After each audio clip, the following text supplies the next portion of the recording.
Oh, yeah. BP Hero Podcast Season 7, Episode number 21. What's up, Jason? How you doing, buddy? What did we do? Hang on.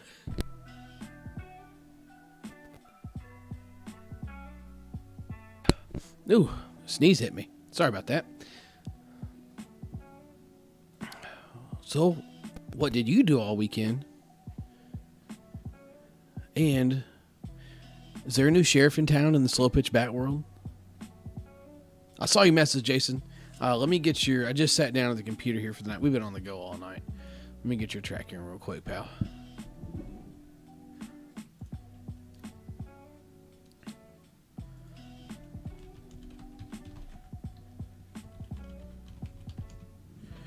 Also, while we're doing the usual, letting everybody file in, you know what I'm going to say if you've been here before. Go to your socials, share this thing around.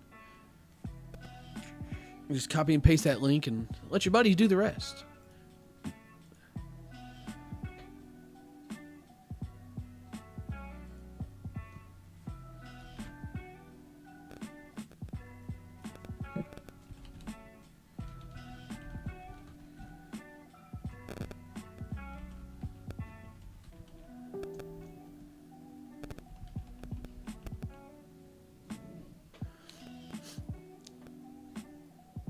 Okay, there we go. We're in.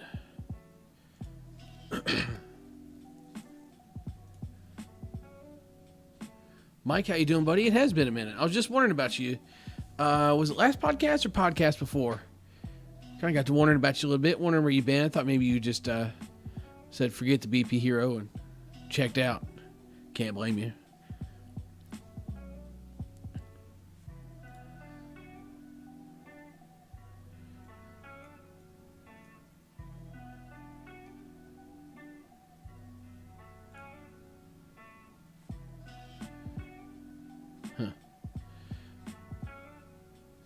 Sorry, I'm working on something here.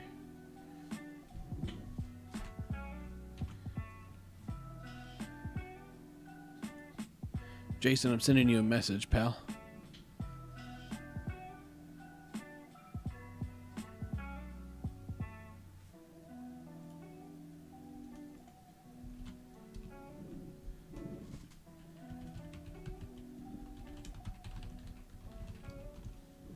There you go, buddy. All right, so.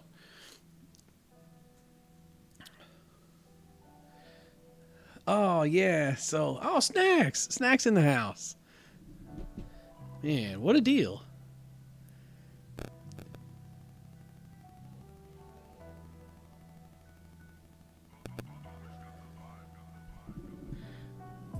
No, Mrs. Hero's in bed. I don't think she's going to be coming charging out of here and trying to ruin the podcast again tonight. Because if she does, she's getting her microphone put back up again.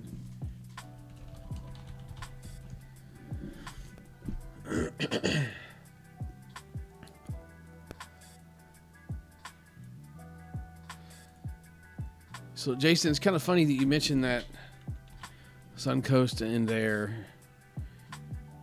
customer service woes. More on that in a little bit.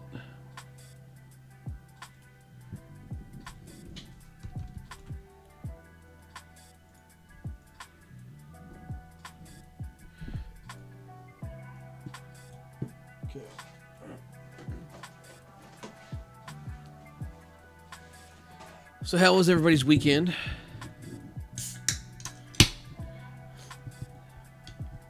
Busy weekend around these parts.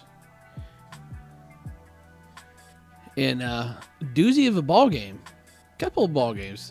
3 ball games, actually. So my son had baseball last night, playing 12U baseball. Grinder of a game, I might add. He trying to think. They were playing a pretty good team. It was a team from another town. So if you play with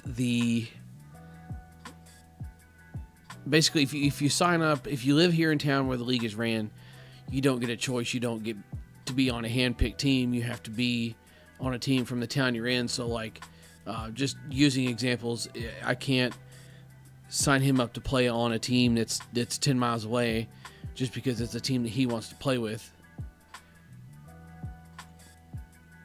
So he's got to be with the town teams. But that kind of gets me because all the out-of-town teams can handpick their team to bring him and play in our league. As to where if you live here in town, you get basically thrown into a pool, and each coach gets a handful of picks. If I'm correct in this, each coach gets a handful of picks, and then the rest is just like random. It's not draft. It's just, random assignment, RNG, whatever. So it's just frustrating to be on the team that's randomly drawn to play all these hand-picked teams that come in from out of town. But it is what it is. They played. Hayden's got a good little team, and they played last night. What was the score? It was a slow burner for a while. It was 3-1 going into 3-2. Sorry, they got up 2-0, and then the other team came back, kind of chipped away, made it by the fifth inning. It was 3-2, and they come in. They play 6 innings. They come in the top of the fifth, and manage to scratch together a run. So they get their run scratched together. Tie game. Come out in the bottom of the fifth. They hold them. My son's the away team. Come in the top of the sixth. Tie game. And this is kind of one of those what's the word you want to use? Would it be the craziest coincidence ever, maybe? So there are runners on second and third. One out. 2 strikes on the batter. The batter swings and misses at strike 3. The ball gets away from the catcher, and the runner on third comes in and scores. So then the play is still away from the plate. The catcher still had the ball a little bit away from the plate. And the runner coming from second rounds third takes a big round, takes a big turn, and they go to look him back. Well, then the batter kind of clicks in his head and realizes, wait, that was strike 3 and the ball was dropped. I can run to first.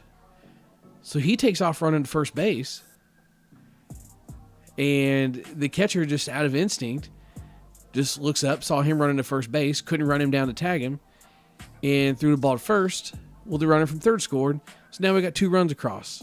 The runner, or the batter, ended up getting thrown out.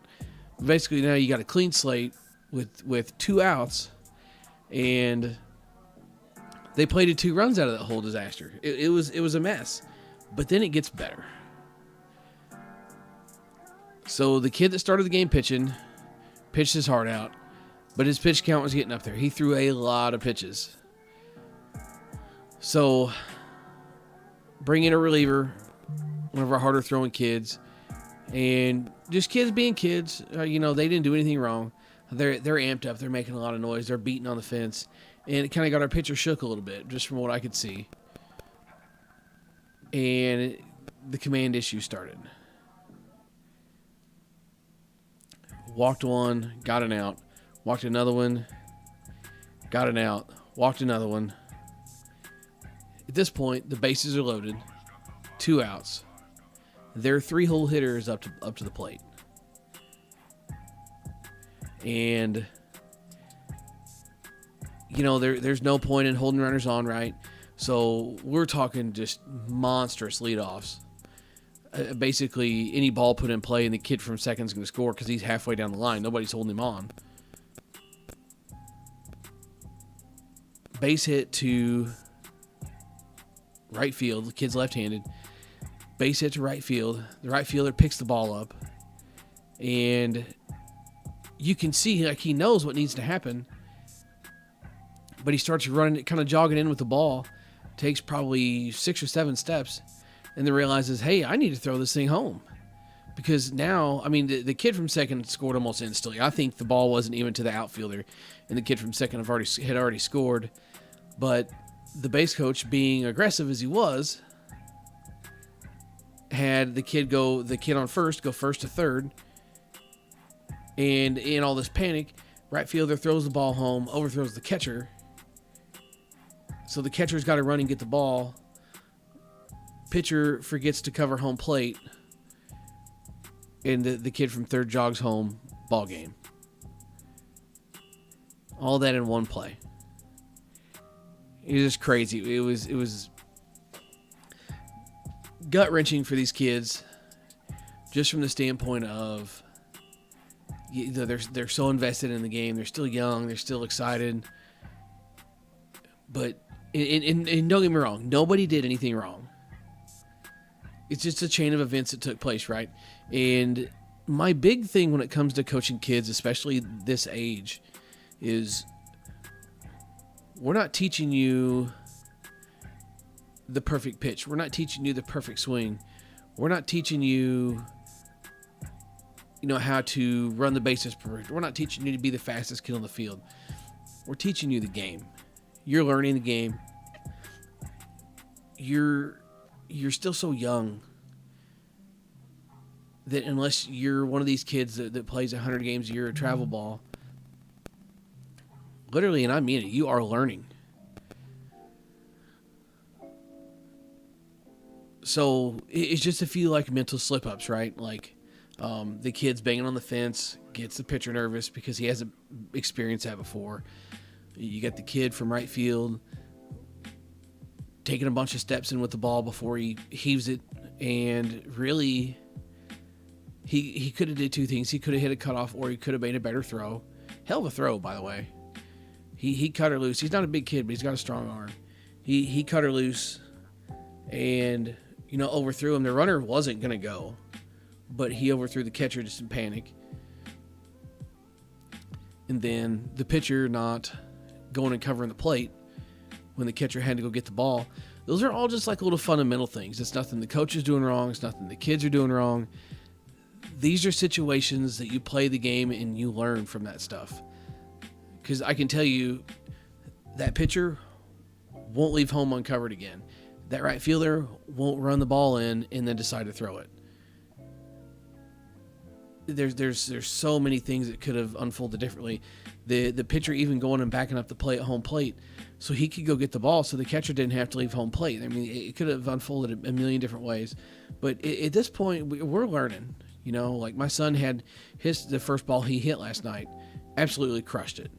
Like the kid like ducked down and like stabbed at it. And when he stabbed, he stabbed and grabbed up because it was a line drive. He stabs and he grabs up, and it went into his glove so hard he couldn't squeeze it hard enough, and it popped out of the top of his glove. And it's just, I mean, we've all been there. I've done it a million times. Really, I have. You hit the ball pops up out of the fielder's glove, and you're thinking like, the ball goes in the fielder's glove, you stop running. You take your first few hard steps out of the box. Then you stop running. Well, then it goes into his glove, pops up, rolls down his leg, and rolls away from him.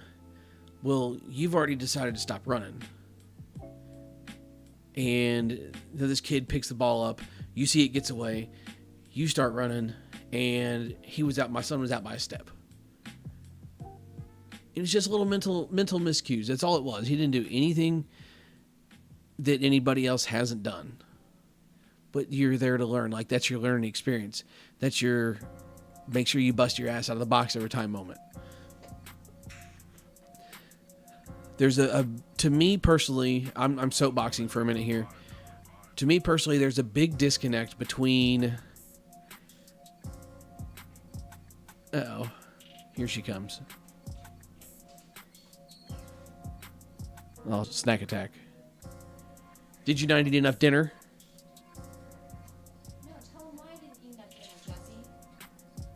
Because I couldn't find any freaking breaded chicken tenders at Walmart. Oh. Snack said, "Here comes trouble." At least somebody knows. Okay, shut up. Anyway, so yeah, that's a big thing, and it's soapboxing for a minute, whatever. But the kids at that age, they're learning. They're learning the game, and I think a lot of people like lose track of that. What? You're gonna have to use your words. I can't hear you. I don't know. I don't eat popcorn. Nasty shit.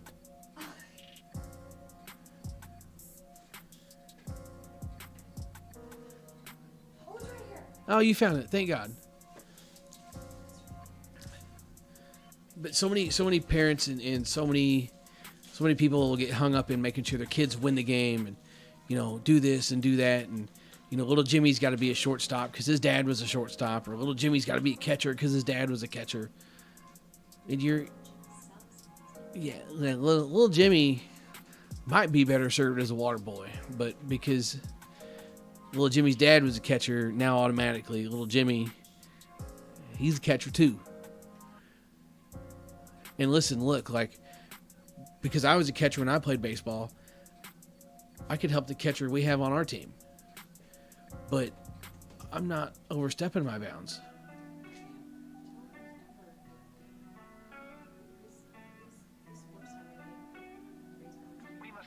Emily tells me that I have to tell you that he picked number 7 because that's her number, and he worships the ground she walks on, and she's supposed to be surprised that, yeah, you're one fuck up away from getting a microphone.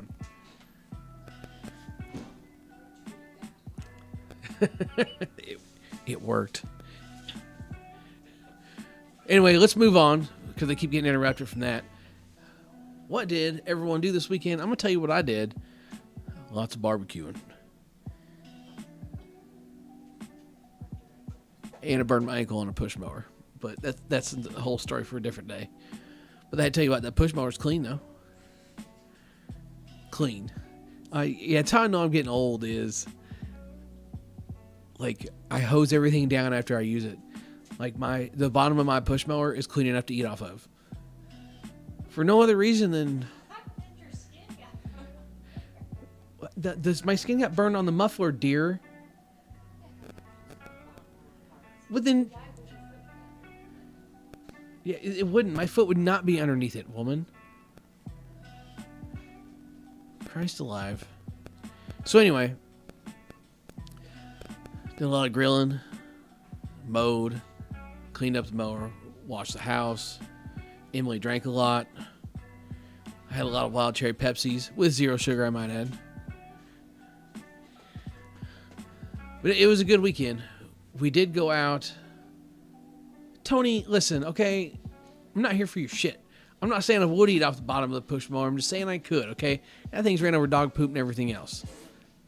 So we're not. Snacks says, "Get your snacks and be gone." So we're not looking to eat off the push mower, but worst came to worst, I could eat off the bottom of the push mower. It's kind of what I'm saying here.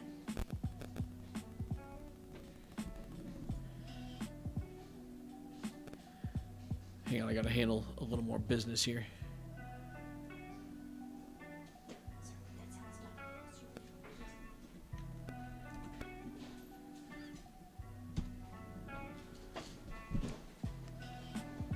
Okay.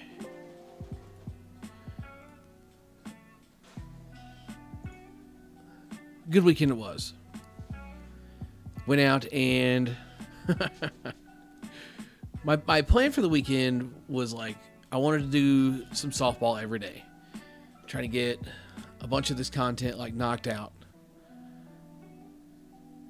Because I've got some content built up, but I've been working a lot, so I haven't had a lot of free time. I saw it as an opportunity to get out and grind and get some stuff done. My goal was to do 2 videos every day over the weekend. Had it all slated out. We didn't have a ton of plans where I could have worked it in. And then the wind came. Snacks, yeah, I'll premiere it. We'll get there in a minute. But the wind came, And Gabe and I got it done on the first day. Shot us a throwback video and then another video just for giggles. Our friend Brian Fisk, when we did the morning podcast, Brian would always chime in a lot and kind of hit us up. He watches the podcast after the fact now. I think I'm going to start some kind of group or some kind of Discord for the people that want to chat about the podcast. Because I'm not kidding you. I'd say probably at least 6 or 7 people a day, like the day or two after the podcast, or hit me up BSing about this, that, and whatever else and carry on that had to do with the podcast. Like, I can tell you how many people called me J. Cole like a day or two after the podcast. So, like, I think we need to start as a group, right? We can all just, like, chat and mingle together. Let's, as a matter of fact, let's fire up a poll. You want to?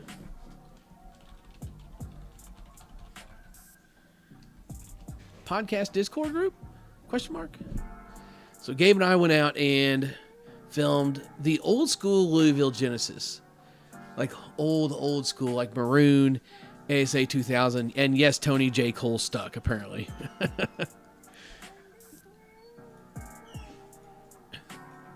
that Genesis was fun.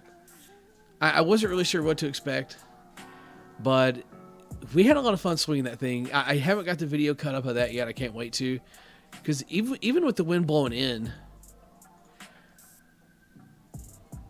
Gabe was hitting the ball really, really well.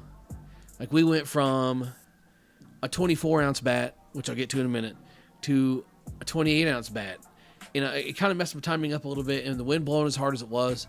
And Gabe not being a pitcher, I can't use the Louisville Slugger Blue Flame pitching machine we got because the wind really messes with it. Really, really messes with it. So there's no point in trying to use it. We moved him in so he could like try and drop some strikes in on the plate. Kind of messing with timing a little bit. Yada yada, dogs barking, excuses, carry on. But anyway, it was a bit of an adventure, but we had fun swinging that thing. Might have broke it. We're not sure. And Bobby wasn't upset by it. So our friend Bob Russell, the evil one, sent us that one to check out. He sent us that one in a Freak Plus. How many of the OGs remember the Freak Plus from back in the day? I had a 29-ounce I used for a BP bat for a hot minute. And that thing was a lot of fun. All you had to do was get it moving, and the bat did the rest.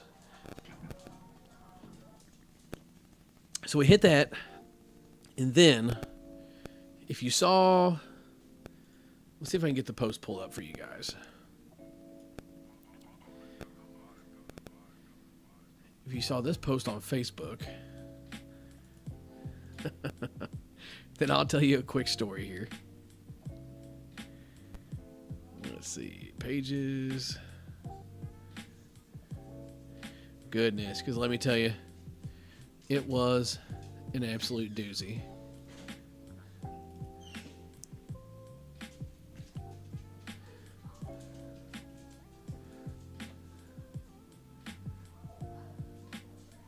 All right, so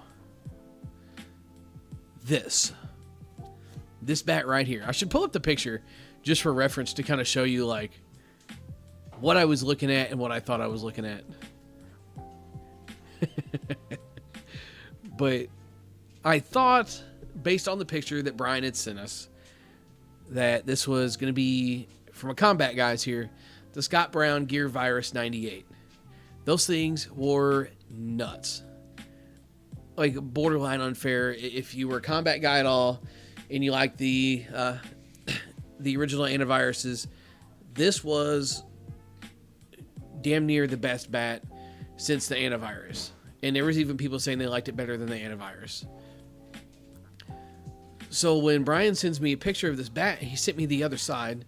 And the picture wasn't the most like high quality picture, right? But I just immediately like, oh crap, I know what that is. He's like, should I get it? He's like, I'll send it to you guys if you want to swing it. I was like, hell yeah. And, you know, we get to talking about the bat and whatever else and carry on. And then he goes and he picks it up next day. Let me see if I can pull up the exact wording that he used.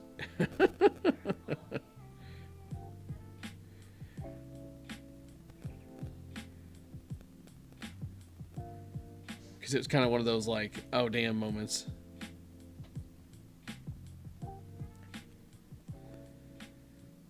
We're getting there.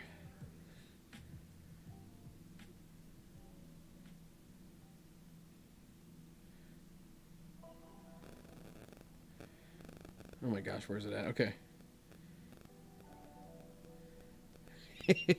So Brian sends me a picture of the bat, and that's when I realized the shit has hit the fan. I see the morphed gear TT on it, and then the other side says combat, and I immediately just said, morphed gear? I was like, oh God, here we go, right? And I said, I can still work with this. It's a fast pitch bat, and fast pitch bats aren't decent, or aren't bad in slow pitch. And then he said, imagine my face when he asked if it was for my daughter. And Gabe just said, nah, I just got tiny arms. Because Gabe and I are in this group chat with him. So here I am, stuck with this fast pitch bat, thinking like, God, what am I going to do with this thing? And we go out and we hit it. Literally, and I told Gabe, I looked at Gabe, I said, here's the deal. I said, we're just going to just see how many dingers we can hit with this thing. I said, I don't know how broken in it is. I don't know anything about it other than it's probably going to be really stiff because I actually got my wife one of these. What was it? When Anna, was it somebody, maybe somebody can help me. So one of the OGs here. Who was the retailer on eBay that was basically just selling, I think it might have been Combat's another brand. Combat and one other brand, I think, just on open auction. I mean, you could literally get bats for $60 or $70. It's sometimes even cheaper than that if it was like a weight that nobody wanted or if it was an unpopular bat. When I got my wife one of these thinking like, oh, we'll break it in, it'll be really good. She hated it. She didn't like Combats anyway, as you heard in the last episode of the podcast. But she hated the morphed gear Texas Tech is what the TT is for. These were Texas Tech's, the fast pitch team. These were supposed to be their bats, if I remember correctly. So Gabe is one of those people, man. Like it's almost one of those deals where the worse a bat is, the more he likes it. Example, the 2016 maybe Mikan ASA DC 41. This was before they used their inner barrel tech, and it was just I don't even know if you consider dulled down version of a bat a thing. And at the time, we thought it was decent until we started hitting some other ASA bats and realized, like, man, this thing sucks. But Gabe couldn't get enough of it. It was 26 ounce. So those bats were really, really, really weight dependent. Really weight dependent. So he gets out the 26 ounce ASA DC 41 and had arguably one of the best summers he'd had playing slow pitch. But it's a bat that, like, if you're trying to hit a home run, you still can. But otherwise, you're not going to hit a mistake home run. If you swing for it and you're consistent at hitting home runs, you'll get it. But otherwise, you can swing as hard as you want and not have to worry about hitting a ball out. And it was kind of funny because Gabe put on a clinic with this thing. It was like right back to those vibes again. It was really light. So you're already losing some of your performance there with losing the weight.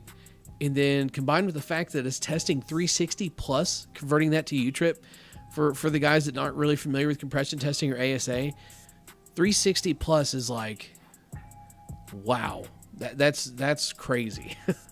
that's borderline like this is going to take 10,000 swings to break in and get to 220 kind of thing. So between the lack of performance and how light this thing was, Gabe just put on an absolute clinic. It was hilarious. We were laughing and giggling about it. He even he was trying to hit him out, but it didn't matter how hard he swung. It was just double after double, gap after gap, hard ball through the infield. And I get my turn with this thing, and I look at the camera at one point, and I was like, look, I said, the first ball I hit out with this thing, I'm done. I'm done. Shut the video off. That's it. I'm not swinging this thing. I took a couple warm-up swings, And I was just like immediately getting Mitchell, our channel's chiropractor, on the phone, like, get this man on standby. I'm going to need him. This is going to suck. So I swung and I swung and I swung for a while, and I was like, okay, let me try cutting a few, because the wind was blowing in. If you've watched BP Hero videos, you know the wind blows in no matter where we go, it seems like. You go to one field, it's blowing in. You go to another field, and it's blowing in. If I'd have went to the first field, it had been blowing out. But now this time it's blowing in. You can't win. So I was like, well, maybe I'll try cutting a few through the wind. That didn't work either. Like, I'm barely sniffing the fence with this thing. And then I see him throw. I have just a couple of old NSA Evil balls, the microcell balls. I've got just a couple of those in the bag. And I see Gabe pitch it, and I see the seams on it, and I immediately knew what it was. I bumped it back to him. I was like, we got to wait on a good pitch. So he throws it a couple more times, and boy, I'm telling you, I just let her eat. Hit it out, threw the bat so far up in the air out of excitement, almost hit myself with it on the way to go turn the camera off, and it was done. Done, no more, not doing that again. Listen, this might be a decent bat if it breaks in, and maybe it's a good bat for fast pitch. I don't know. Maybe in theory you want your fast pitch bats to test really high because you're hitting a 47 core ball off a pitcher that's absolutely just heaving these things. I don't really know. I don't mess with fast pitch bats. I can tell you that from a performance standpoint, this thing was not fun. From a just swing as hard as you can and not worry about it going out thing, it was good. Bottom line. But that was my adventure of my Saturday, was swinging that Genesis that we questionably might have broke in this freaking thing. What an adventure. Then I was supposed to hit my man Q on Saturday and Brian on Monday, or Sunday, and Brian on Monday. And if you're in the Midwest, you know that there was gale force winds out there both days. Absolutely miserable. So we didn't get any other BP done besides on Saturday with Gabe. But one thing we did do last week, and this is like early sneak peek, because this isn't going up until probably one day next week, because I got a couple other things I want to get posted first. But kind of rolling into the second topic of the podcast here, there might be a new sheriff in town. And I'm talking in the 240 space. The Louisville's been really good, and they've been really good for a long time. But the one-piece Suncoast Ruckus 12-inch was absolutely absurd. There's no other way to put it. We swung it late last week. I got the video edited up. It's ready to go. Like I said, I want to post a couple other things. Just trying to space out the bat reviews at least a little bit. So it'll be up. I'm thinking probably Monday, Tuesday next week. But you heard, nerds are here. All 9 of you. Let's do what we can to get you a little sneak peek here. The world must know about this bat. Oh gosh.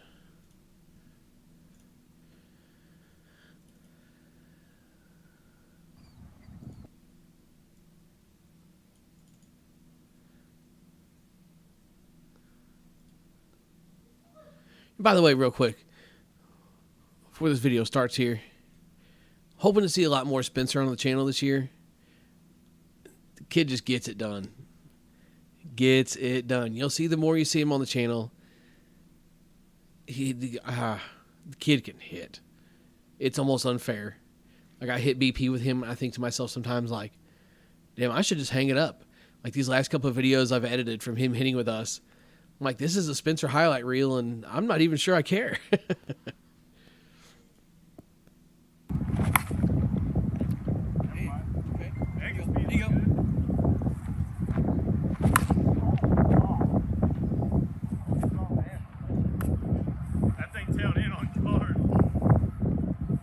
All right, mother truckers, BP Hero's back with a few things that we have seen here lately, which is my man Spencer, a U-trip bat, and the wind on a baseball field. can't help it. Don't hate me. But at least we got Spencer here with us making this stuff look easier, right? And today, what we're swinging is the Suncoast Ruckus Max one-piece 12-inch USSSA bat. Big thanks goes out to headbangersports.com for getting us hooked up with this so we can swing it for you guys. Just in case you missed the last couple of videos that we posted from this day, this baseball field is 325 in left, basically 350 into the gaps and in center field, and then 315 into right field with a pretty steady wind blowing in on top of us from left field pretty much the entire time. You can see just by how fast the dust is leaving the screen that we're kicking up with our feet. This wind was no joke, but the show goes on, right? We got to get this content out for you guys, and we were glad to be out here doing it regardless of the conditions. For 10 swings. So let's talk about this one for a minute here, just to kind of go over some specs and things. This particular Suncoast Ruckus Max features a 12-inch barrel, and it is a one-piece, and it is end-loaded. The bat itself had a little bit of a lighter feel to it, but the end load was definitely all still there. It was controllable. It was easy to hit. Spot on for what a half-ounce should feel like. We like our end loads on this channel. And it does have the stick and spin barrel coating technology that maximizes the flight and distance characteristics of the ball. And I'll be the first to say that, being someone that cuts the ball a lot anyway, I don't notice a lot of benefit from this. Spencer really didn't mention anything, and I know Brian's kind of on the fence about it still. And especially if you're a person that squares the ball up a lot, hits the ball in the face a lot, this is actually going to produce some knuckleballs, which is something I have had issues with at times when it comes to these bats and the coatings and finishes that they put on them.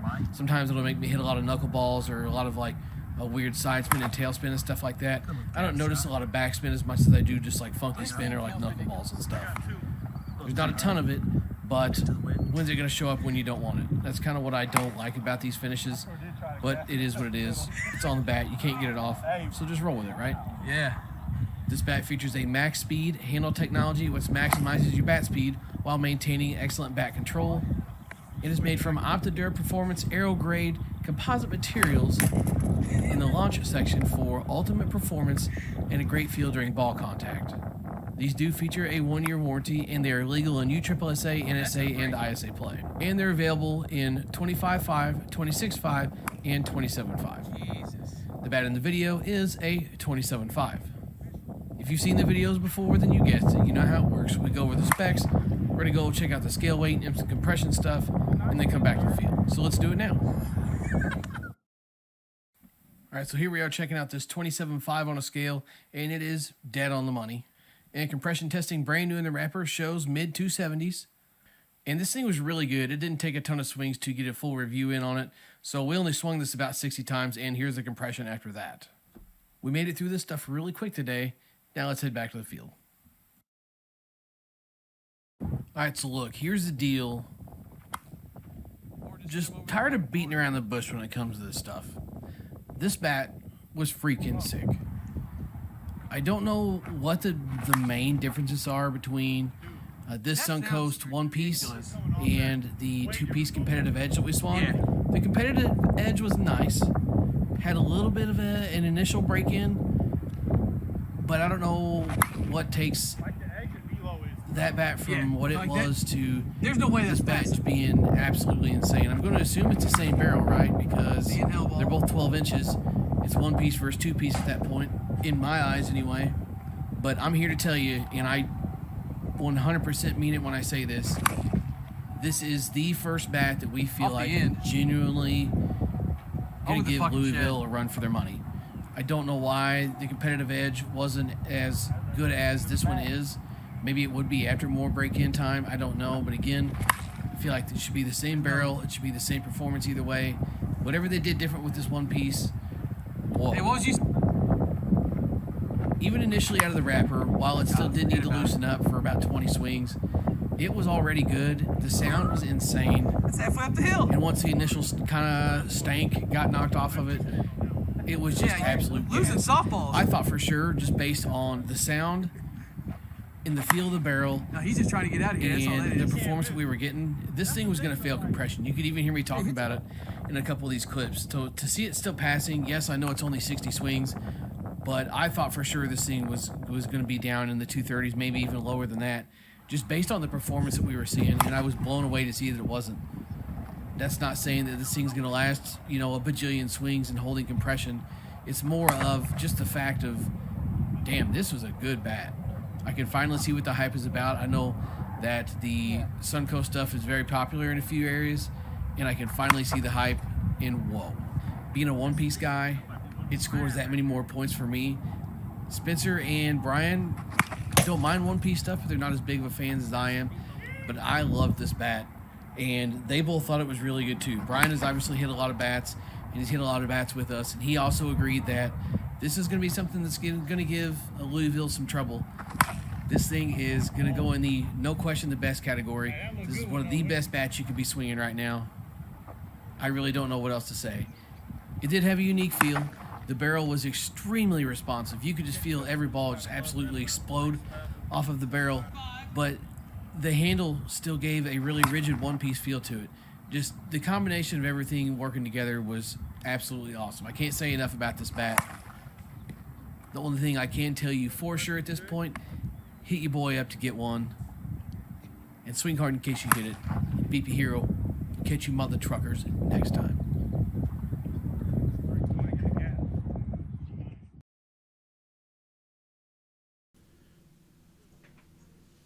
Huh? Yeah? Sorry, we had audio bomb Emily back in the room.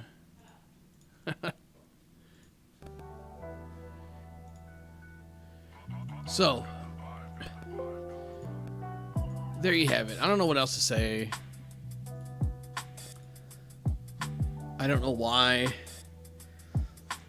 the two-piece, the competitive edge, whatever you want to call it, basically the two-piece version of this bat was just good but not great, but somehow this bat was just nutty from the get-go.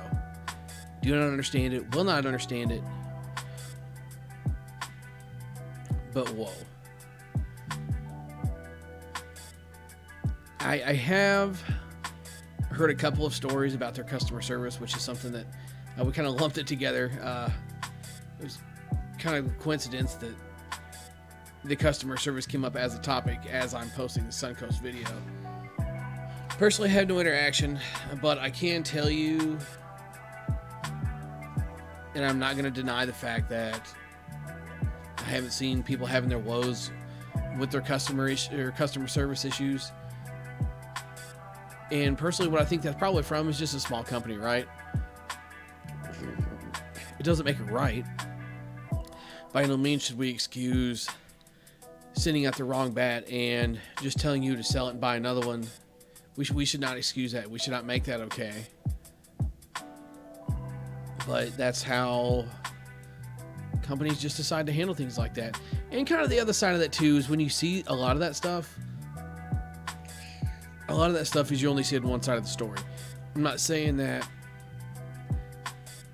all these people are on here telling lies, but what I'm saying is what parts of the story did they choose to leave out to make it sound like a story that was going to be in their favor, you know? Just like anything. I try to be fair and at least hear the other side of the story or do some research and get some backstory or a little bit more of the story before I go casting judgments and things like that.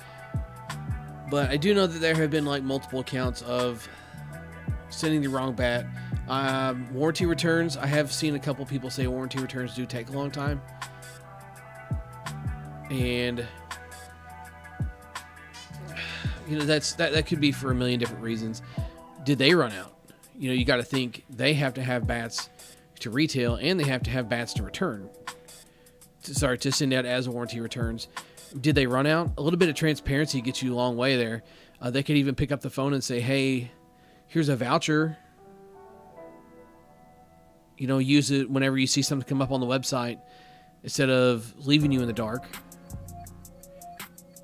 And just saying you'll get your bat when you get your bat and then telling them to move on.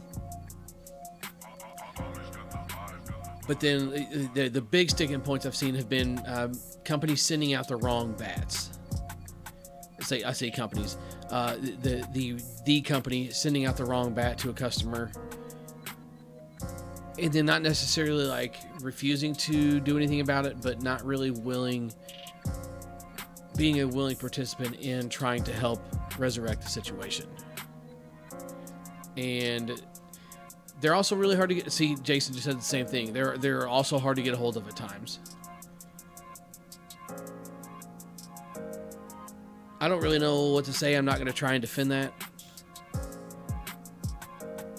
At least they're not on Facebook, just absolutely blasting people on social media, just ripping up one side down the other for simply asking where their bat is.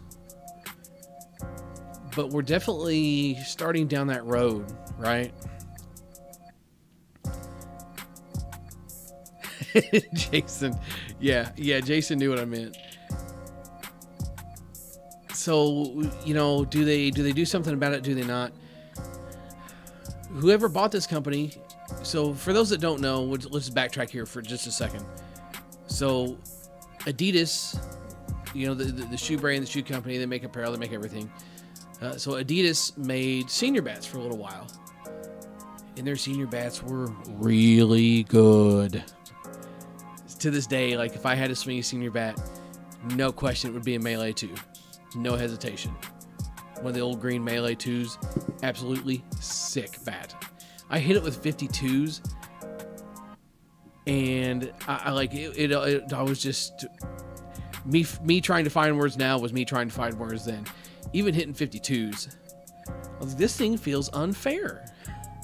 And I'm a big proponent of 52s rely more on how you hit them than what you hit them with. But when it comes to a bat that's that good, holy smokes.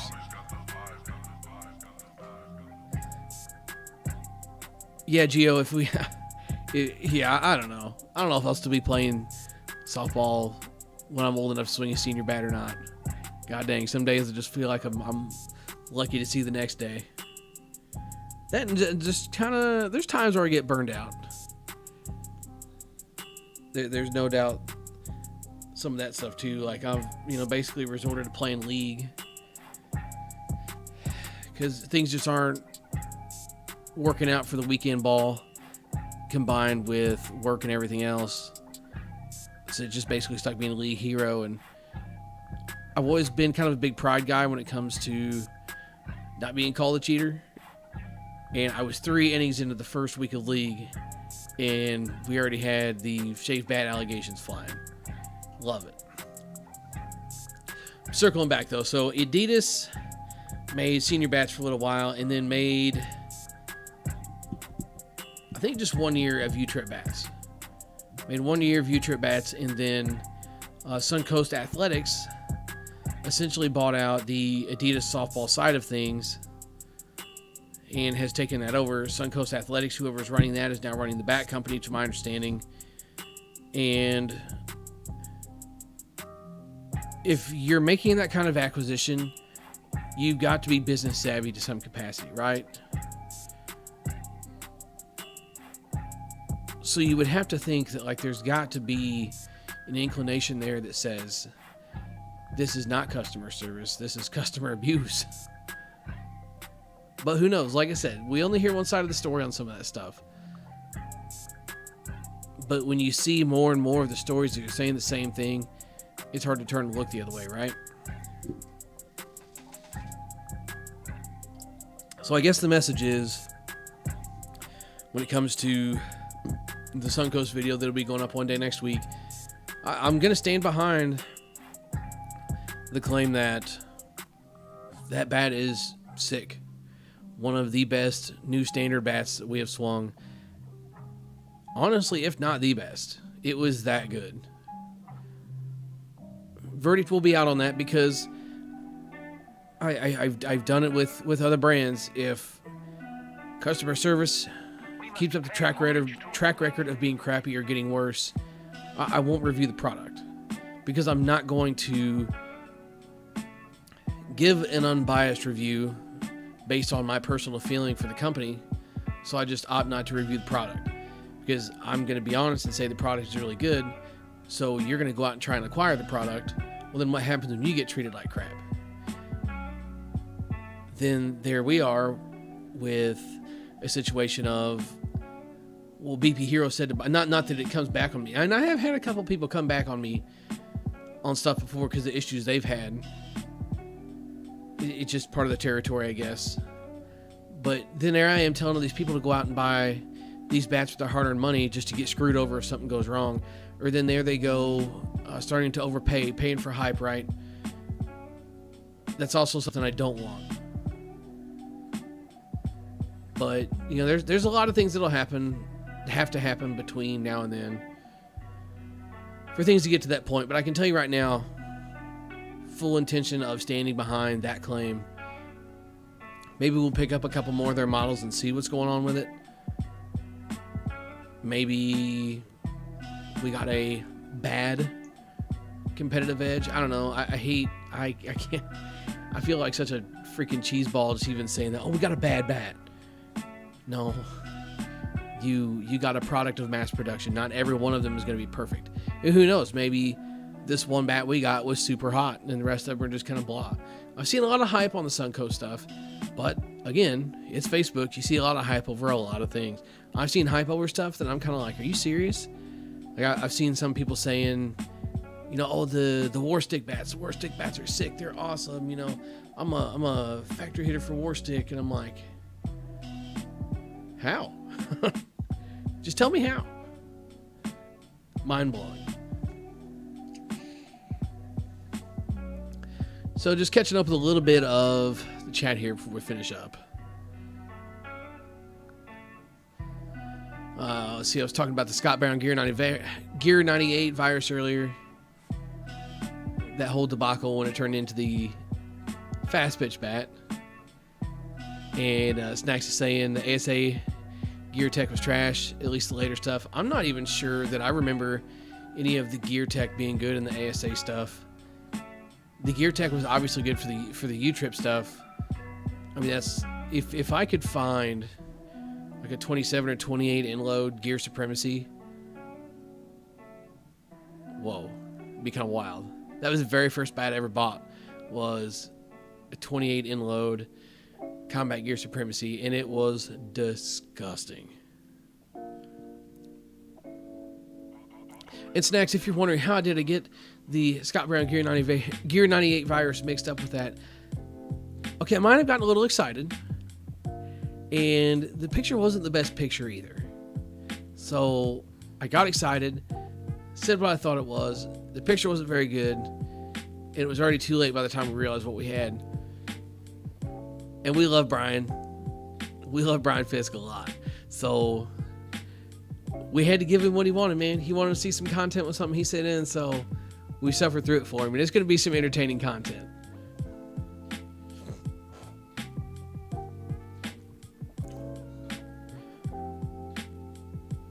Gio says the last ASA bat he liked was the 2014 ASA DC41. And maybe that's what I was thinking of, Gio, but I don't know. Everybody's got their own thing, and that's why kind of the big thing with doing bat reviews and stuff is just because I like it doesn't mean everybody else has to like it. And just because I don't like it doesn't mean other people can't like it. Because I didn't really think a whole lot about Miken's ASA Tech, Mike and Orworth, until they switched to inner barrel tech just like everybody else. So Josh is saying, let's go back to the old combat. Which ASA combats were good back then?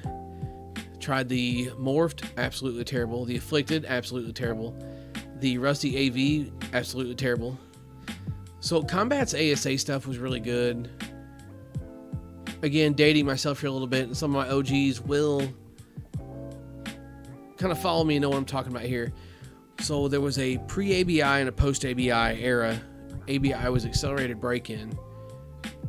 And basically what what sanctions didn't want was bats that take 5,000 swings to break in, and then they would just be like lethal dangerous for another 5,000. And when I say lethal dangerous, I mean like hit some of the old stuff and you'll see what I'm talking about. There was bats that were questionably like as good as senior bats. Like there is no doubt about it. You got your OG freaks, even like your Mayhem 98s.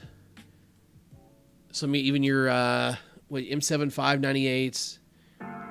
Actually, you know what? The M75 98 might have been post ABI, but you had stuff like your Gear Virus, all of your Eastons, your Stealths, and your Synergies, and all that stuff. And then there was a transition into the other ASA stuff, which is the stuff like the Morphed and the Afflicted, and the Rusty Baumgartner AV, the Rusty Baumgartner antivirus. What a letdown, first of all. That bat was absolutely horrible. Remember, we were all gassed up, we were all so excited. If you were a combatant and you were back into the combat stuff back in the day, you were pumped for that bat because you liked the AV and you were ready to go.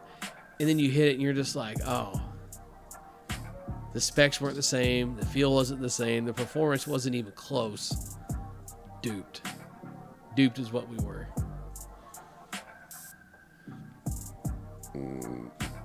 Geo, just some nerds in a little local league, just a little bit north of us, who was accusing me of cheating. Who knows? Maybe he was joking, but the look on his face said he wasn't. It's not the first time I've been accused of it, and it won't be the last, but it just kind of burns me up.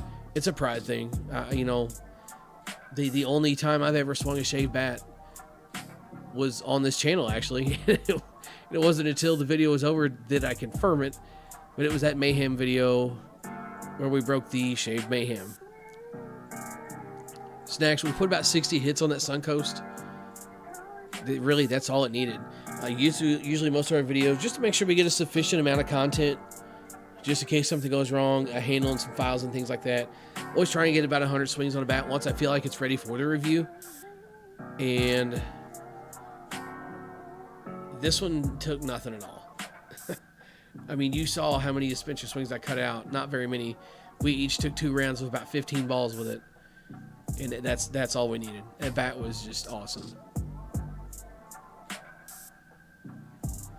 Gio out here dropping his rankings. So Gio's saying the number 1 is the Suncoast models. The number 2 is the Easton Helmer, which is the one that he and Snacks swung on the channel. Be sure and check that out. Number 3 for him is the Worth Senior Mach 1. Number 4, Mach Infusion Inload. Haven't hit that one. And the Combat the Bomb, the senior bat. Now, I don't know about the senior bat. I haven't hit the Bomb senior bat, but the Bomb U-Trip bat, they had one that had basically a lesser version of what a pure integrity would be with the rolled composite end cap. Rocket launcher. Absolute rocket launcher. A lot of fun to swing. Josh says with pre-ABI, it was about 2010. It would be something like that, yeah, because I really got into slow pitch. It was right after my son was born and got on the softball fans. Really started getting real deep into that. And it was right around that era. So it had to be somewhere around 2010, I think, yeah.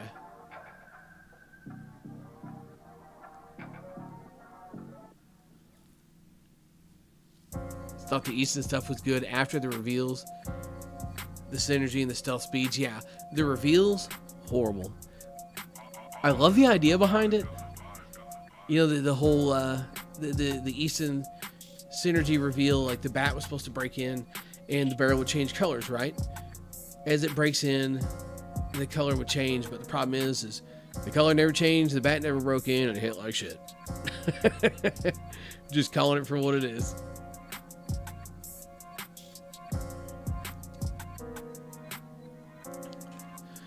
Listen, kids.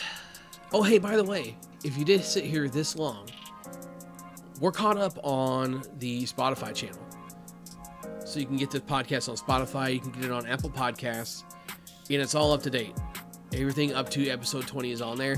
I recorded this episode. It's literally going to go onto the channel the second I get done here. I get it uploaded and get it put on there. It'll be on there.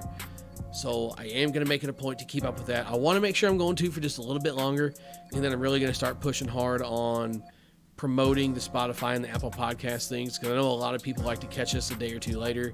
So that's what I'm shooting for. So enjoy that, guys. Enjoyed the podcast tonight. Working on a guest for next time. More on that in a little bit. Swing hard in case you hit it. BP Hero catching.